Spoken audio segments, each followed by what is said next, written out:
Dear students, welcome to my YouTube channel. In this video, I'll be solving two problems on determination of the residential status of an individual assessee. Kindly watch the video till the end, like it, share among your friends and subscribe the channel. If you already subscribed, kindly ignore it. And if you have any comments, please put your comments in the comment box. Now let's move to the whiteboard. I will take a problem on determination of residential status of an individual assessee here. The problem here is Mr.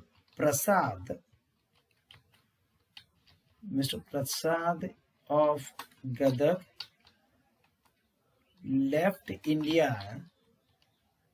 left India for the first time to Spain on 1/1/2016 and came back to India on 1/1/2018. On 1/4/18, he went to Germany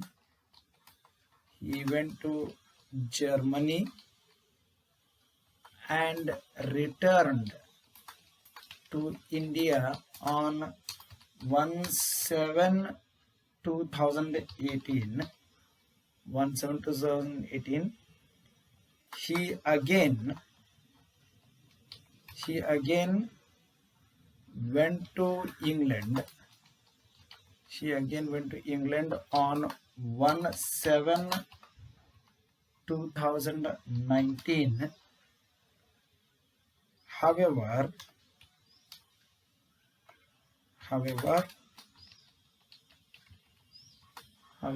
he returned to India on 15/1/2020 on service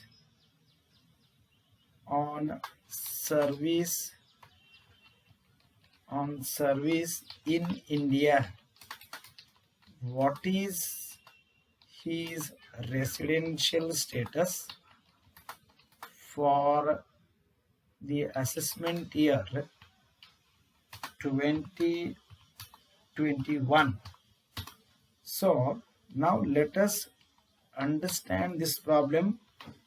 He has gone and out of India and he has come to India several times. So Mr. Prasad of Gadag left India for the first time to Spain on 1/1/16. That means here prior to this date he was in India itself and came back to India on 1/1/2018. So he left Spain on 1/1/16 and came back to India on 1/1/18. So on 1/4/2018 he went to Germany and returned to India on 1/1/18. This is on 1/1/18 here. On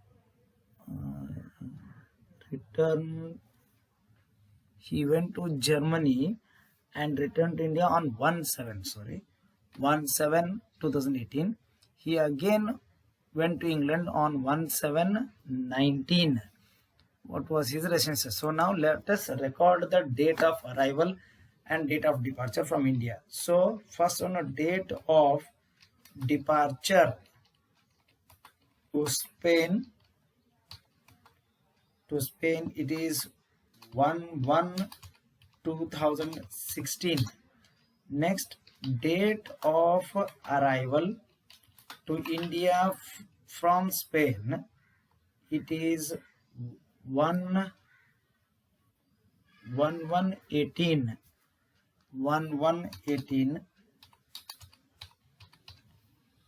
Then again a date of departure to Germany, date of departure to Germany,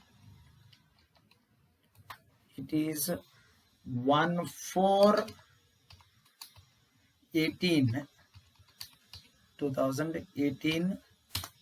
Next, date of arrival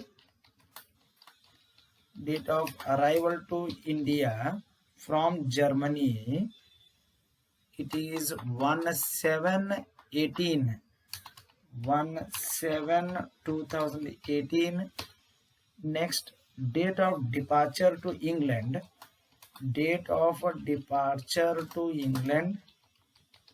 that is 1/7/2019. Then date of arrival to India from England, it is 15/1/2020. So now when we have taken all the date of departure as well as the date of arrival to India here. So now we need to calculate how many number of days he stayed during the previous year. So calculation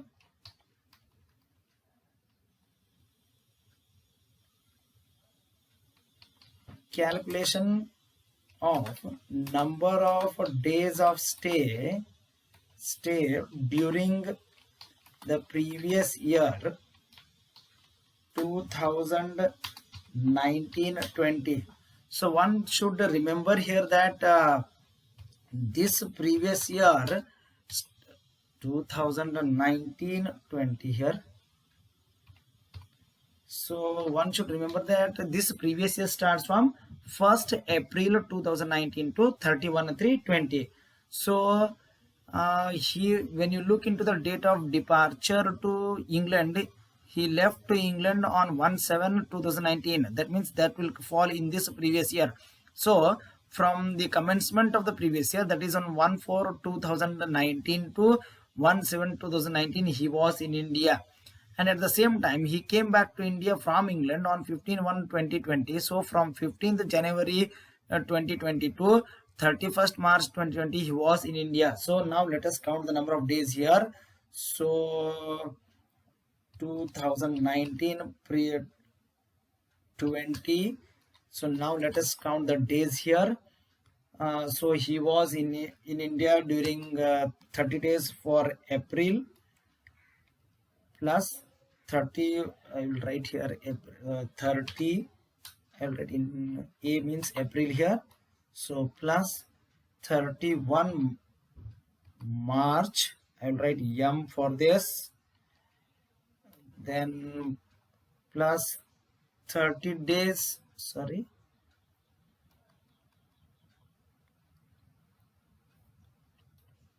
M. Then plus. So April, May it is, sorry, not March, May. Then 30th June here I will write J plus 1 day, that is in July. I write JL here plus 17 days in January. I will write Ja.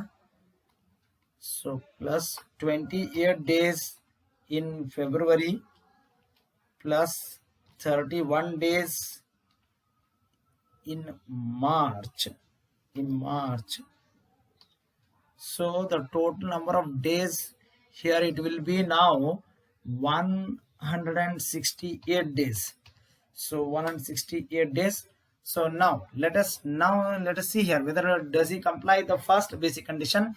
An associate should stay in India for a period of 182 days or more during the previous year in India. So as he stays in India for a period of 168 days, so he is not satisfying the first basic condition. So now we need to apply the second basic condition. So what is our second basic condition? An associate should stay in India for a period of 365 days or more during the 4 previous years preceding the relevant previous year, and should stay in India for a period of 60 days during the previous year. So now if you look into this data here, he is satisfying the second part of the second basic condition. So now let us write down the 4 previous years preceding the relevant previous year here. So the relevant previous year here it is 2019-20. So now 2018 19, then 2017 18, then 2016 17, then 2015 16. Do remember, students, here prior to this date 1/1/2016 he was in India itself. Okay, so now let us see for how many days he stayed here in these previous years. So here 2018-19, so this will start from 1st April 2018 to ends on 31/3/19. So now you see here what has happened during this previous year. So on 1/4/2018 he went to Germany. 1/4/2018 he went to Germany. Then he came back and returned to India on 1/7/2018. So here 1 day in April he was in India, plus then he came here on 1/7/18. So 31 days in July, I write in JL here, plus then 31 days in August, so I write here AG here, August. Then 30 days in September, I write as S. Then 31 days in October, I write it OC, plus 31 October. Then 30 days in November, I write here N. Then 31 days, so 31 days December, plus 31 days January, I write JA, plus 28 days in February, I write here F, plus then 31 days in March. So now let's take the total of this here now. So 32, 30, 60, 90, 30, 120, 150, 180, 210, 210, 240, 268, 269, 270, 271, 272, 273, 274 days here.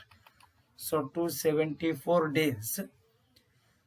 Now let us see in this year what has happened in 17-18. So let's take here in 17-18.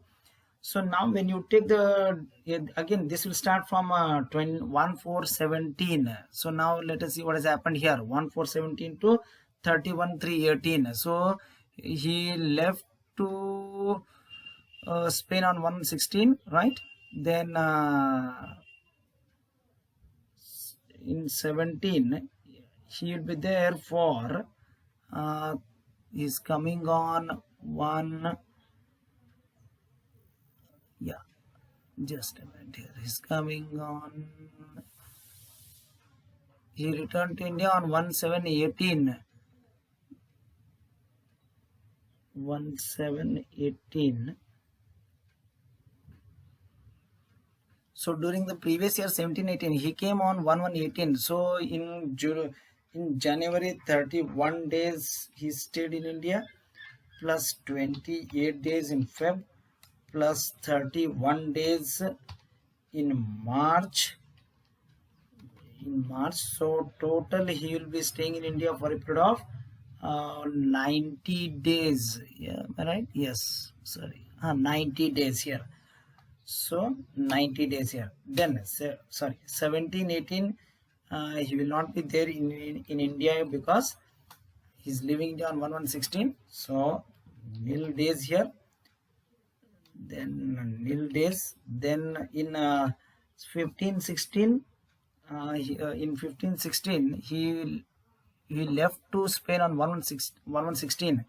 So here in this case April 30 days, plus 31 days in May plus 30 days June plus 31 days in July plus 31 days in August plus 30 days in September plus 31 days in October plus 30 days November plus 31 days December plus 1 day in January. So the total number of days of stay will be 275 days. So when you take up the sum of 274 plus 90 days plus 275 days, it will be 639 days. So he is satisfying the second basic condition, that an associate should stay in India for a period of 365 days during 4 previous years and 60 days during the previous year. Now let us apply the the first additional condition. So obviously he satisfies the first additional condition. Now let us apply the second additional condition here. An associate should stay in India for a period of 730 days or more during 7 previous years preceding the relevant previous year.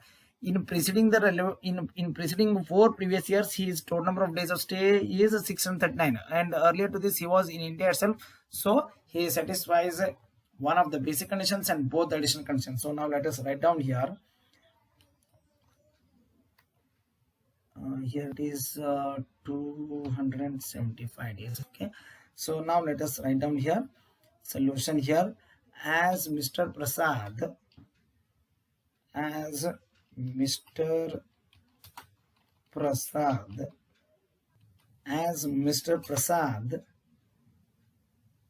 stays in India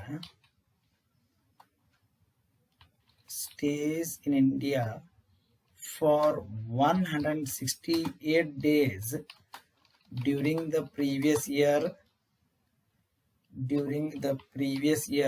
2019-20 and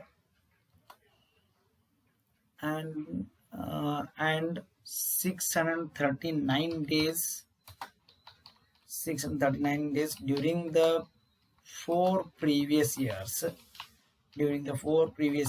preceding the previous year 2019-20. He satisfies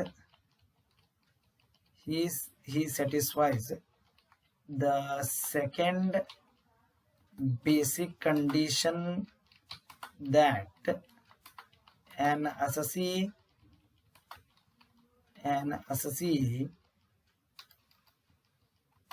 should stay in India for a period of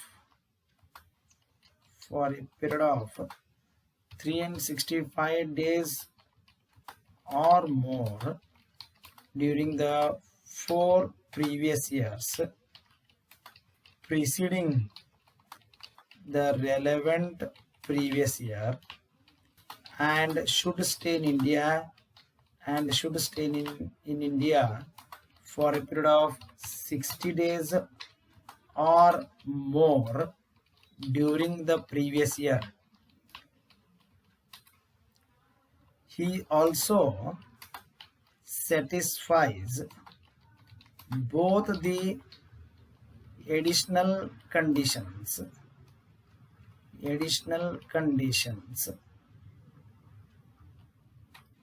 He is ordinarily resident of India.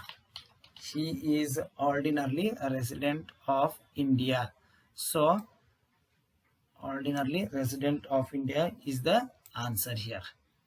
Thank you.